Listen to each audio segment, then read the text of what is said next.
So in today's recipe I'm going to be cooking soy ribs, and what I'm doing with that is showing you how to use the pot in pot method to cook the ribs and the brown basmati rice at the same time, saving a lot of energy just all in one pan there. And then all you need to do after that is to finish the ribs, and of course we've got the new air fryer function to do that. And then at the end I'll show you what I've bought to speed up my use of the Instant Pot Duo Crisp and air fryer. So let's do it.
This way of cooking the ribs is absolutely amazing. They completely fall off the bone, but also super crunchy from that air frying finish. What I would say is that for me, I do find it a bit annoying having to wash out the extra bowl in order to move on to the air frying functions.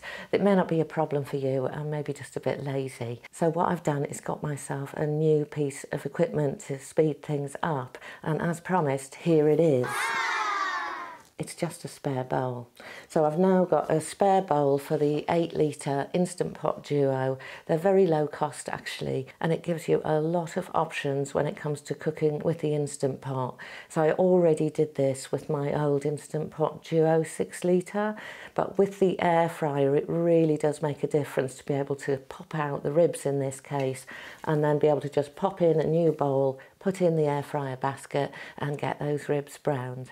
So I hope that was useful, and there's more videos coming soon testing out all the functions on this new Instant Pot Duo Crisp. So subscribe if you'd like to see those, and I'll see you soon.